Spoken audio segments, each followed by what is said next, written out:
শিয়াল ভাগ্নি মনে হয় কথাটা ঠিক কথাই বলেছে। গাধার মাথায় যদি ঘিলু থাকতো তাহলে কি আর আমি বাঘ জেনেও আমার গুহায় আসবো?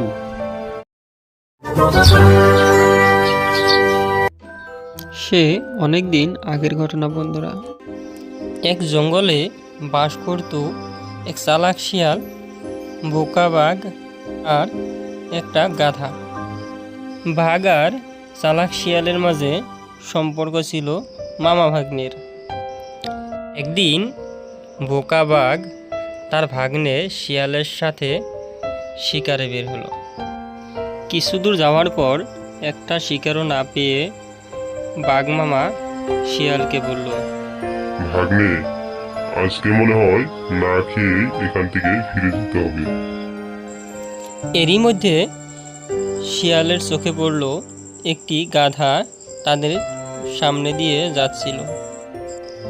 গাধাটিকে দেখে শিয়াল বাঘকে বলল, বাঘ মামা, তুমি কোনো চিন্তা করো না, আজকের খাবার ধরে নাও, পেয়ে গিয়েছি। শিয়ালের কথা শুনে বাঘ বলল, কোথায় কোথায় কোথায় আমার শিকার? আমি তো শিকারের জন্য পাগল হয়ে আছি।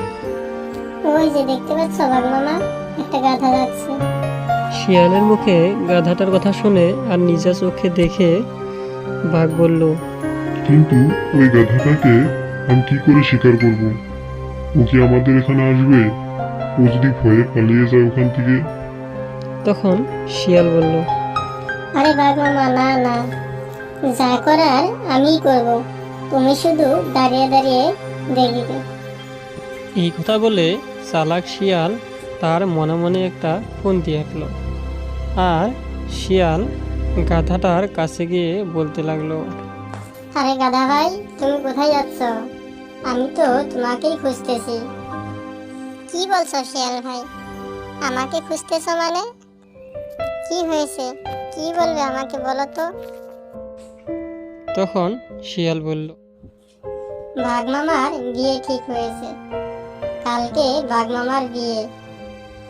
বাঘ মামা আমাকে বলেছে তোমাকে নিমন্ত্রণ করতে, তাই তো তোমাকে নিমন্ত্রণ করার জন্য খুঁজতেছি। তুমি যাইও কিন্তু কালকে। শিয়ালের মুখে বাঘ মামার বিয়ের নিমন্ত্রণের কথা শুনে গাধা অনেক খুশি হয়ে গেল আর তার বাড়িতে চলে গেল। ওদিকে বাঘ আর চালাক শিয়াল গাধাটিকে খাওয়ার জন্য অপেক্ষা করছিল।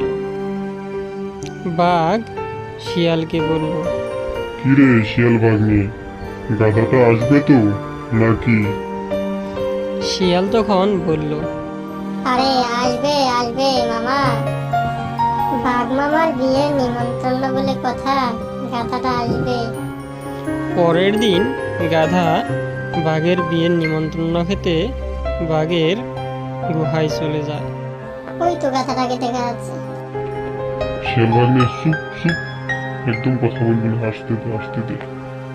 যেই না গাধাটা বাঘের গুহায় ঢুকেছে, বাঘটা থাপ মেরে তার ঘাড় মটকে নিয়েছে। বাঘটায় ঘাড় মটকানোর পর গাধাটা মরে যায়। তারপর বাঘটা গাধাটাকে খাওয়া শুরু করে। বাঘ মামার খাওয়া শিয়াল দাঁড়িয়ে দাঁড়িয়ে দেখছিল আর মনে মনে ভাবছিল, এই বাঘটা যে কখন কোথায় যাবে, তখনই তো একটু শান্তিতে খেতে পাবো, নাকি বাঘ থাকা অবস্থায় আমি খেতে পারবো না। আজকে মনে হয় আমার না খেয়েই থাকতে হবে। দেখি বাঘ কোথাও যায় কিনা। শিয়ালের এই কথা ভাবতে না ভাবতেই বাঘ বলল, শিয়াল ভাগ্নে, এই যে মাথাটাকে আমি রেখে গেলাম, আমার খুব হাগু পেয়েছে, আমি এখন থাকতে যাব, তুমি পাহারা দিও কিন্তু। শিয়াল মনে মনে ভাবল, এই তো কাম হয়ে গেছে। ঠিক আছে বাঘ মামা, ঠিক আছে, তুমি কোনো চিন্তা করো না, আমি ভালোভাবেই পাহারা দিয়ে রাখবো। বাঘ ওখান থেকে চলে যাওয়ার পর শিয়াল গাধাটার মাথার ভিতর থেকে ঘিলু বের করে খেয়ে নেয়, মানে গাধাটার মাথার মগজ খেয়ে নেয়।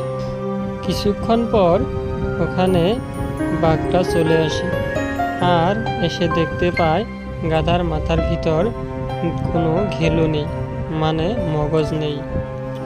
মগজ না দেখে বাঘের খুব রাগ হলো আর শিয়ালকে জিজ্ঞেস করলো, কিরে শিয়াল ভাগ্নে, গাধাটার মগজ কোথায় গেল মাথার ভিতর থেকে? চালাক শিয়াল ধীরে ধীরে বলল, বাঘ মামা, গাধার কোনোদিন মগজ থাকে নাকি? গাধার মাথায় তো কোনো ঘিলু থাকে না। গাধার মাথায় যদি ঘিলু থাকতো তাহলে কি সে নিজে নিজে তোমার গুহায় এসে ধরা দিত? শিয়াল ভাগ্নের কথা শুনে বাঘ মামা মনে মনে ভাবলো, শিয়াল ভাগ্নে মনে হয় কথাটা ঠিক কথাই বলেছে। গাধার মাথায় যদি ঘিলু থাকতো তাহলে কি আর আমি বাঘ জেনেও আমার গুহায় আসবো? এরপর থেকে প্রত্যেক দিনই শিয়াল বাঘ মামাকে ঠকিয়ে বাঘ মামার কাছ থেকে তার খাবারের অর্ধেক খেয়ে তার জীবন চালাতে থাকতো।